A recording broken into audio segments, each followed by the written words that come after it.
Hey guys, today I'm going to be going over the first 4 chapters in the Matric Afrikaans set book, Asem. So I'm just going to give a quick overview of what this book is about and who the characters are.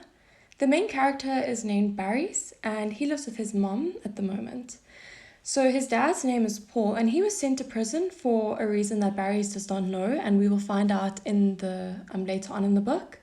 But Paul used to abuse Barry's and Vera, and he hasn't seen him for many years. But now on Barry's birthday, he finds himself in a lot of trouble because he took drugs.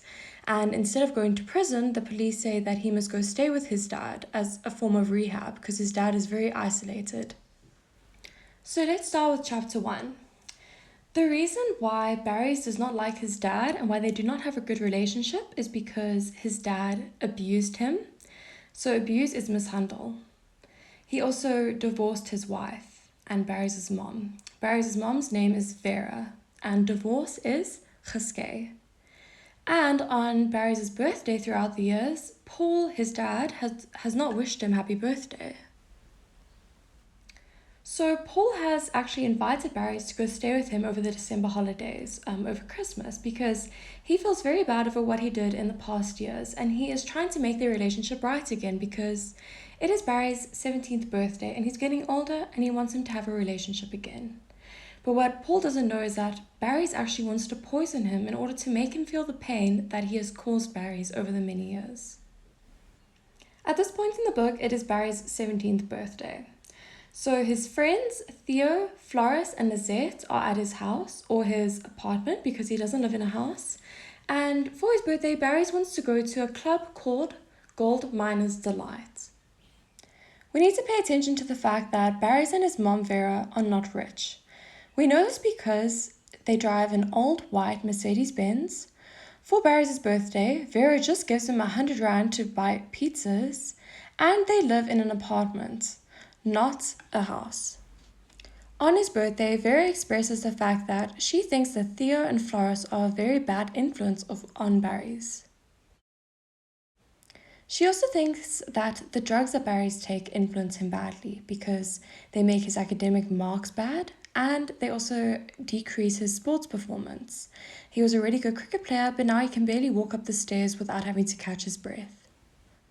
Barry's doesn't agree with this though. He justifies taking drugs because he thinks that they have medical properties and benefits.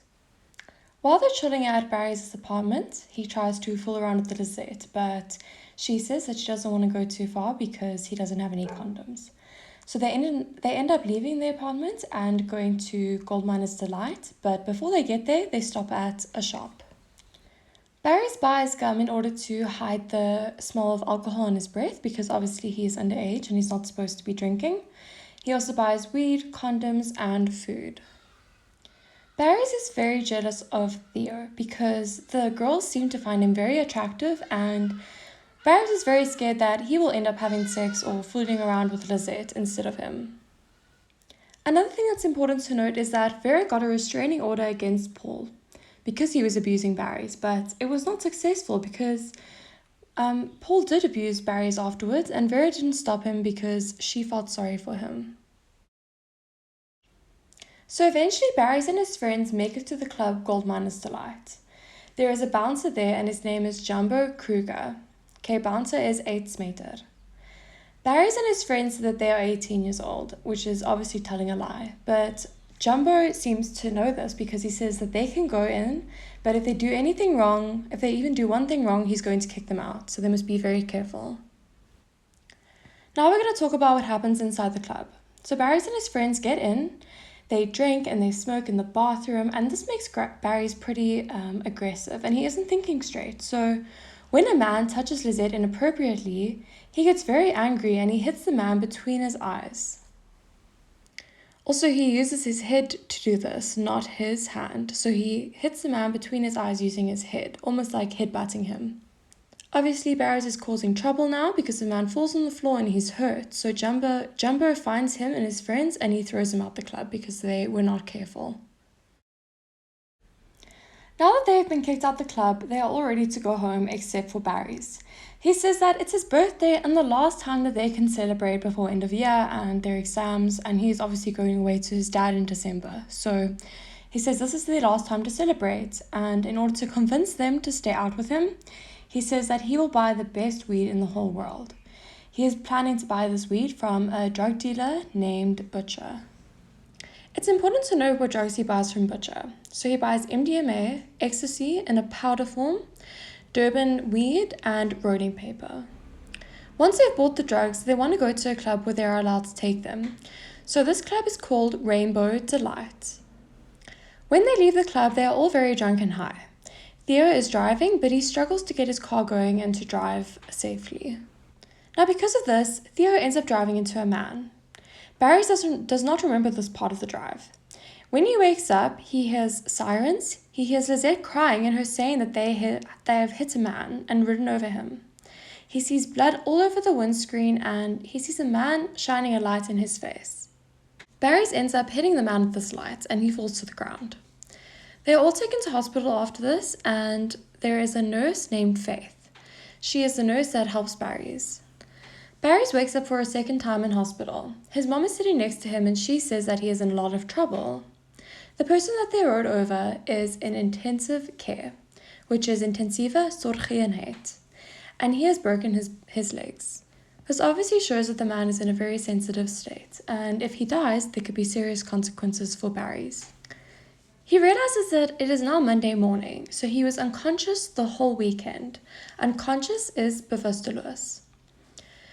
Barry's is very worried about his exams because it is towards the end of the year, so he's writing his exams, and he had an Afrikaans 1 that day.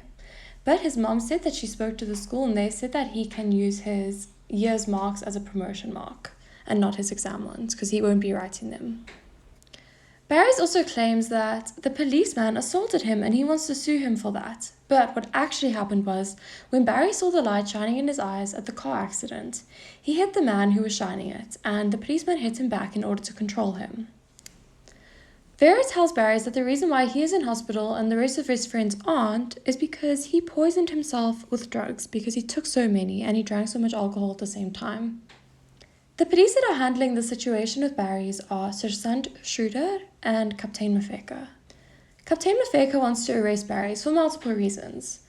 Them being that he had drugs with him, so he can be arrested for drug possession, he assaulted the policeman, and he also caused destruction of the property of the club that they went to, at Rainbow Delight. The police obviously have evidence of this, especially the drug possession, because there was a bag with weed and MDMA in it. Captain Mafeka is the one that wants to arrest Barry's and send him to prison, but Sergeant Struder stands up for him. She says that he is kind and they must give him a chance. He's very sick. He may be able to help them find the drug dealer, and the people that are in prison will hurt Barry's because he's very young and he's ill. She recommends sending him to rehab with his dad. Captain Mafeka actually has Barry's best interests at heart because his son was a drug dealer and it turned out very badly for him. So he just wants to protect Barry's and actually teach Barry's a lesson. Just one other thing is that the reasons why we know that Barry's did drugs the night before, or the reason why the police know that he did drugs before, was because he cannot remember anything and he is in the hospital for poisoning himself because they can obviously find drugs in his system. Once Barry's is out of hospital, he tries to go visit Theo and Floris, but instead he bumps into their father, Charles de Kock, and he answers the door for Barry's. Their family is very, very rich because their dad is a lawyer and their mom is a doctor, so that they live in a very, very big house, especially compared to Barry's apartment with his mom. At the moment, Theo is the one who is in a lot of trouble because he was the one that was driving the car who ran over the man. But because their dad is a lawyer, he knows what to say and to do to get his sons out of trouble. Theo and Floris are going to testify in court that they do not remember anything that happened that night, and it is because of Barry's that all this happened, because he was the one that gave them the drugs and influenced them negatively. Charles is also going to get the other two girls that were with the brothers that night and Lizette to testify against Barry's and to say that he was a bad influence because he gave them the bad drugs, and that all that happened was because of him. The two brothers will also go see a therapist in order to make themselves look like they regret what happened and they feel bad. And Barry's will not even be able to defend himself in court because he has been sent to rehab at his father's, and if he doesn't go there, he's going to be sent to prison. Also, because he has a history as a drug addict, nobody would even believe his statement if he had to give one. Barry's ends up going to Lizette's house after that. Lisette does not answer the door, her mother does, and she says that he may not speak with Lisette.